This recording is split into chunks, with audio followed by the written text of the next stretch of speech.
Hello, YouTube family. Sorry I haven't been around much. It's been hectic in a good way, I guess. A lot of stuff going on between the holidays and then end of year stuff, and then trying to add some services to my business and just doing my own personal internal work and things that I've been dealing with and working on. 2022 was a tumultuous year, as was 2021 and 2020, right?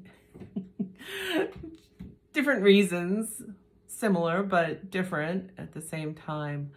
I was just talking to someone the other day and I'm like, you know what? And I don't know if anyone else is dealing with this, but in the last year, I've literally lost 6 people, 4 of them to cancer. And it's been really sad. I'm okay. I'm okay. I think I don't know what it is. Maybe it's because I'm over 50 now. I kind of take it in stride at this point. It's sad though. It is. But you see it all over the place too. A lot of people are passing away. Interesting times, to say the least. In any case, it's been a year of it's been a heavy year. It really has. So just wanted to check in with people and see how you're managing that, how you're doing. I've been trying to put out some shorts, more of the little self-care type shorts, the things that, what do I do that makes me happy? These little things. Not that they need to or should make you happy too, but it's just ideas of things that you can find in your environment that might lighten your soul a little bit, because it has been a heavy year. There's been a lot going on, and I think a lot of people, at least a lot of people that I talk to, have been looking forward to 2023. I think we always look for the new in times like that, to some degree, although the new can be scary. For a lot of people too, because it's uncertain, right? I don't know what new is. I'm familiar with this, but I don't know what this is, right? We all have that apprehension when it's something new, for sure, because it's uncertain.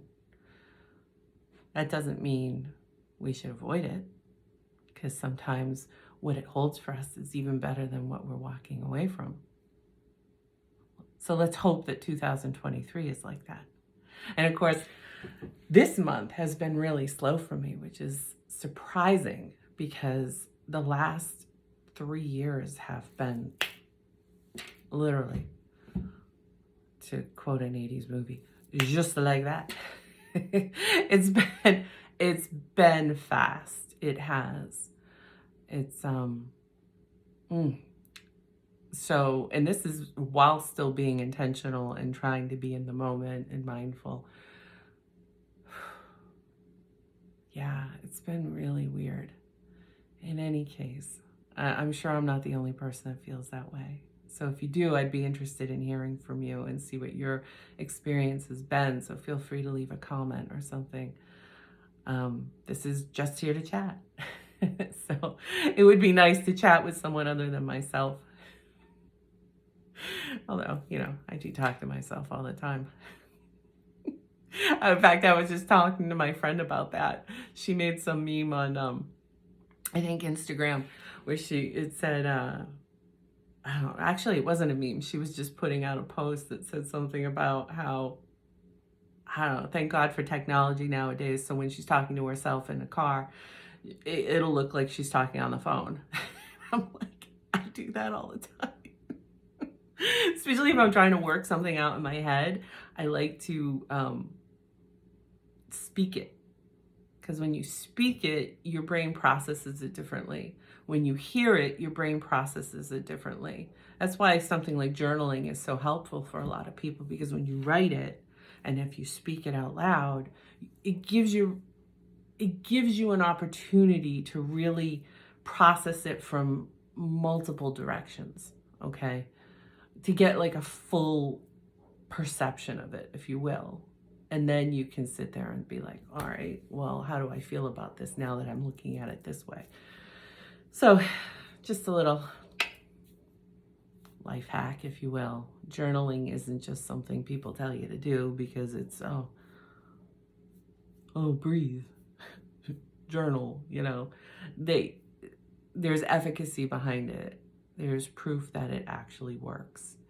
And the way it works with your brain is, it gives you, like I said, it gives you an opportunity to view the situation from multiple vantage points, if you will, and process it differently. Sometimes we are sitting with emotion, we don't even realize it.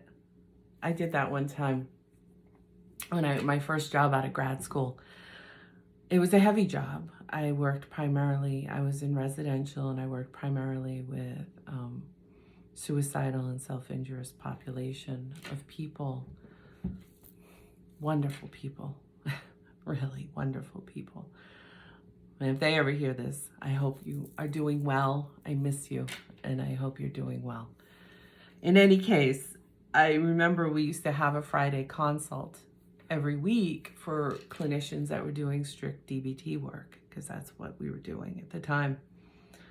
And I remember I showed up for consult, and everyone was like, "Oh, how you doing?" Because I worked up in Gardner, and consult was down in Worcester.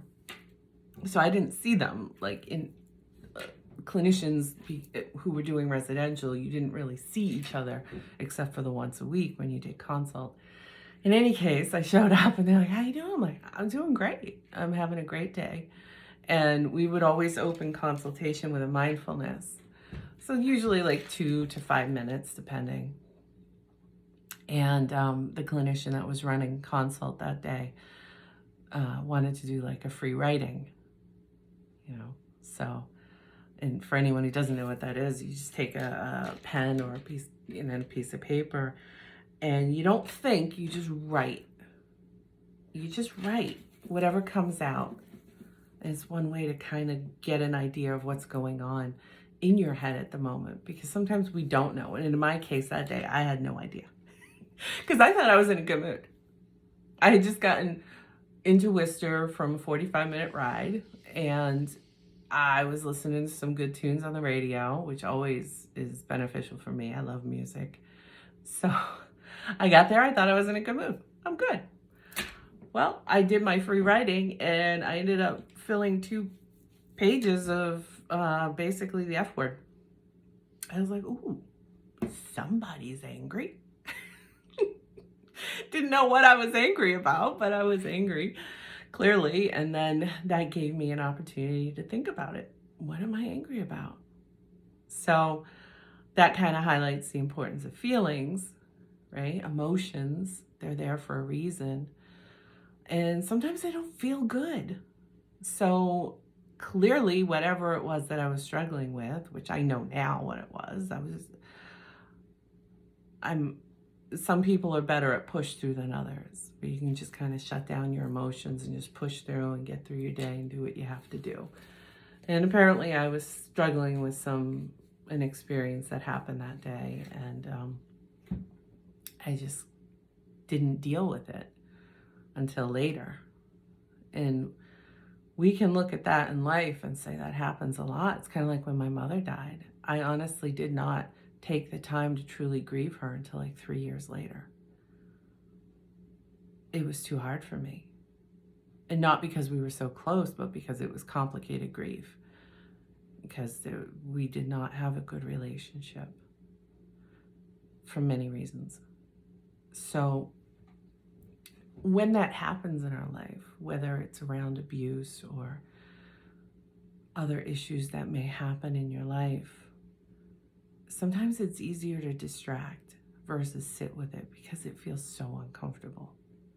But keep in mind that the feelings are only one piece of the puzzle, okay? Emotions are just there to tell us something about what we're experiencing.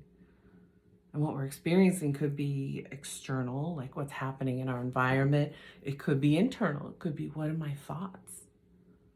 Am I putting myself down? Am I struggling with something because I'm overthinking and now I'm having an emotional reaction to it? But then because it's uncomfortable, I might engage in a behavior to kind of numb it. Again, I'm generalizing here because everybody's different, right? So I'm just here to chat. And that's, I kind of go with the flow, and whatever comes up, comes up. And that seems to be a theme a lot of the times, especially with a lot of the distress that's happening in the world. A lot of times people will distract and not sit with it, or what that brings up for them, or whatever the case may be. Sometimes just meeting somebody who might remind you of somebody else, or maybe their behavior reminds you of something you went through, and that can be triggering for you. Brings it up to the surface, right? So this is why emotions are important, because it helps us to recognize the things that maybe we need to bring up, purge, and heal, release, if you will, so that we're not sitting in that place of, eventually, had I not done that free writing, that particular day, now this is years ago, that particular day, eventually it would have come out. Maybe I would have snapped at my children, or I would have snapped at my dog or something. Who knows? We do that if we don't deal with emotion, because emotion is an integral part of us. We are mind, body, spirit, right? You hear me talk about that all the time. Well, our emotions are part of our spirit. That's why it's where we get inspired, right? Not all emotions are what we consider negative or bad. We put judgment on a lot of things. Ultimately, they're there to tell us something, but they're not the whole story. So sometimes we might experience an emotion, say like jealousy, for instance. Maybe we have jealousy because we've had people treat us in a certain way in the past, and then we project that onto someone else. Or maybe we witnessed it when we were a child. Maybe our parents, maybe we had one parent cheat on another parent, and therefore it skewed our entire perception around marriage.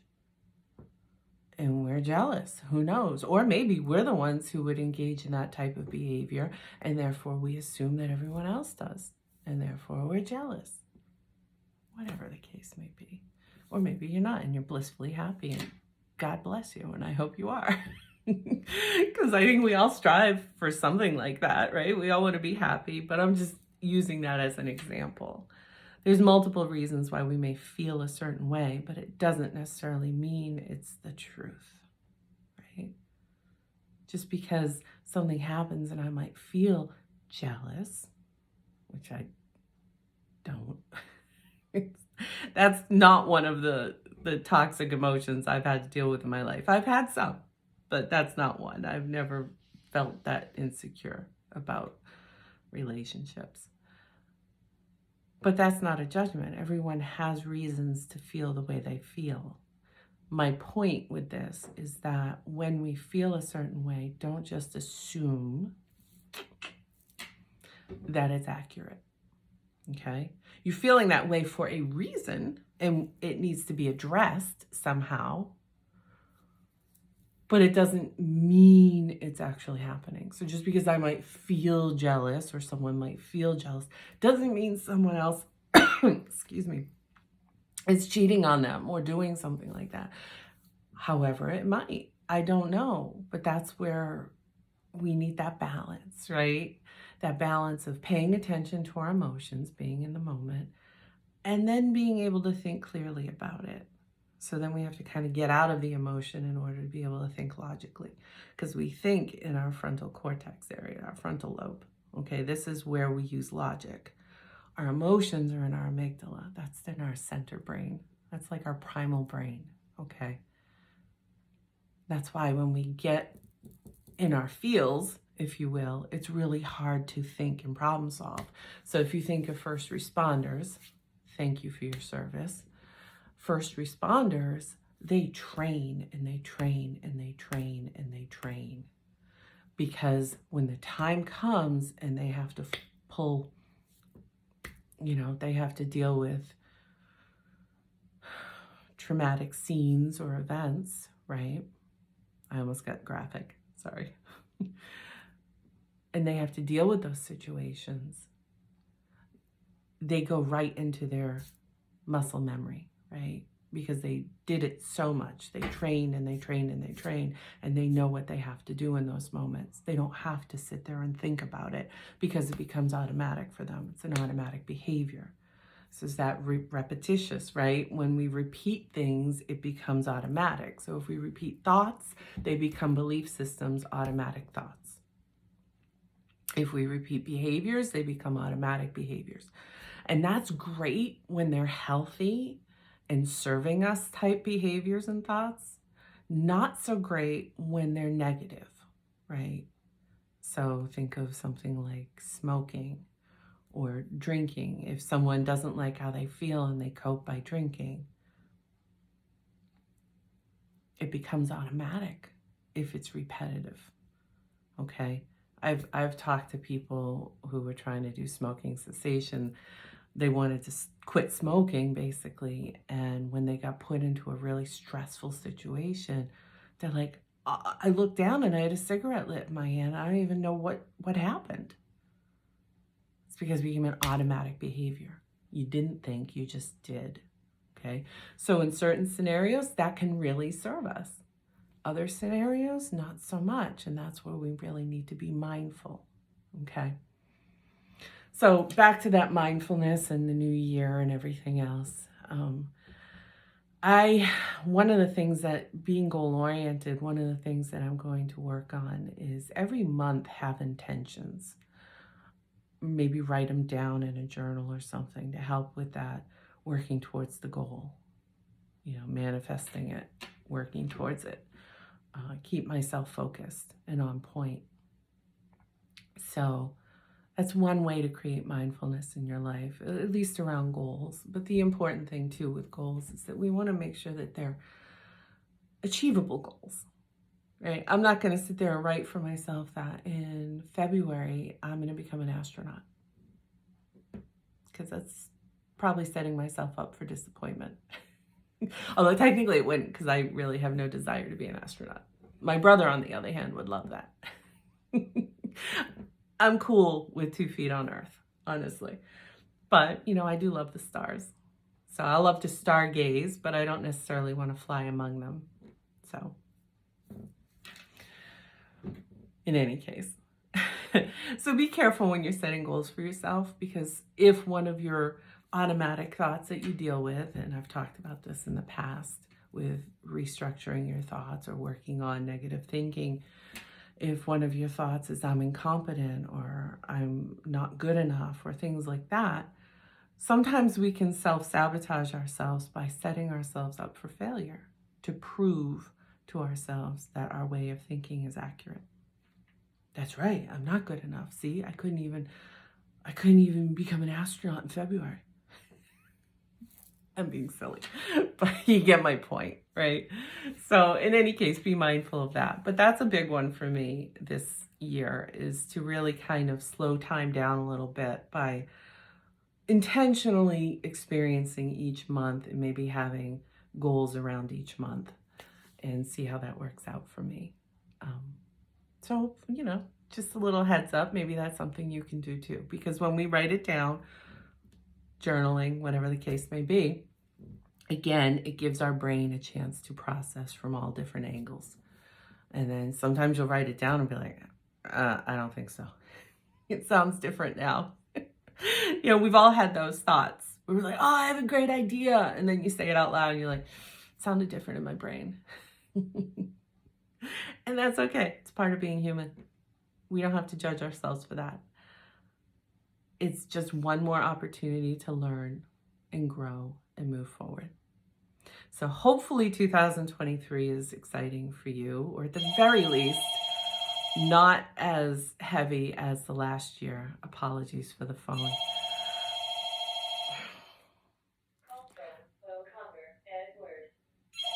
I don't know what that is, but every time I answer the phone these days, is the lady of the house available? No. No, she's not. In any case, Excuse the answering machine. I'm finishing up anyway. Have a great 2023. I'm sure I will talk to you in the process. Again, I apologize for not being present lately. It's just been busy and good stuff, but also, oh my gosh, also busy. And in any case, I'm so sorry. I'm being distracted. It's so loud. At least it wasn't the dog this time. I was talking to someone earlier and someone dropped off a package and he was losing, oh my gosh, barking. And he's not a yip yip dog. He barks loud and deep. So anyway, set intentional goals for yourself. Be present. I hope you have a good year. Especially if you having any milestone birthdays this year, like you're 30, 40, 50, 60, 70. These are all like really cool times. I turned 50 last year and I loved it. It's so far my 50s are the best years. Even though it was heavy, it's still a lot of really good things happened. So even when you're dealing with a lot of heavy, right? Don't dismiss the good. Don't dismiss the positives and create that for yourself. Whether for you it's gardening or plants. Like I just moved this plant over here. Wasn't doing so good over on my pillar where it wasn't getting direct sunlight. So I did some reorganizing in my dining room and I brought this plant right here. And hopefully it thrives because I got that for Christmas. So I really want it to do well. So I'm going to work on it and hopefully it works out.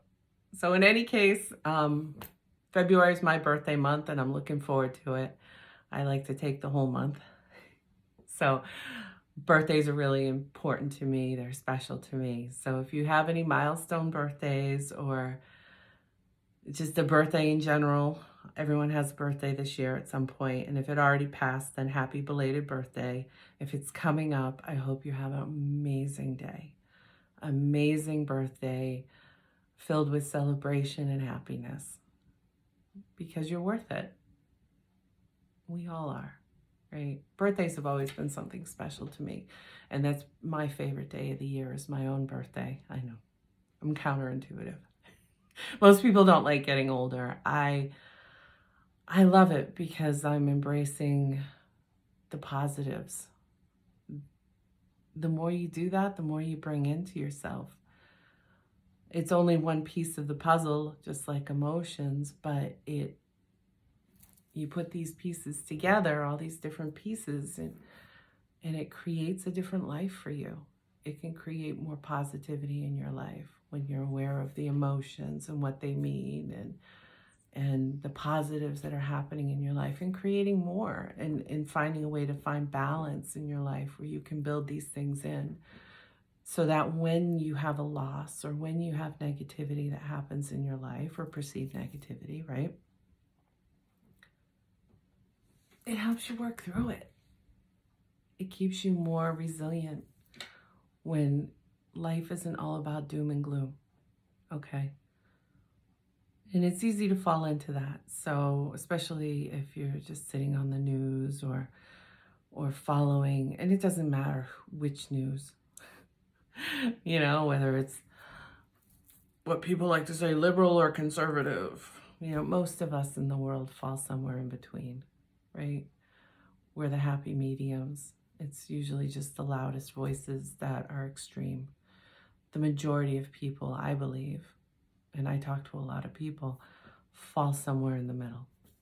So for us in the middle, and for everyone else, obviously, I'm sending you positivity, peace, light, hope, love for a wonderful 2023. I pray for your health. I hope everyone just has a great year, great birthdays, and set your goals. Not that resolutions, but goals, long-term goals. Write them down, work towards them. And the more you achieve, the more self-confidence you're going to have, and therefore the more you can achieve. See how it works? All right, well, I'm going to leave you there. It's been 25 minutes. Again, I would love to hear from you. If you want to shoot me a comment that says, if you have like any goals, or if there's anything that, maybe you're working towards and you're not sure how to get there, I don't know. Let's chat. I'd love to hear from you. Otherwise, have a great 2023, and I'll talk soon. All right, bye.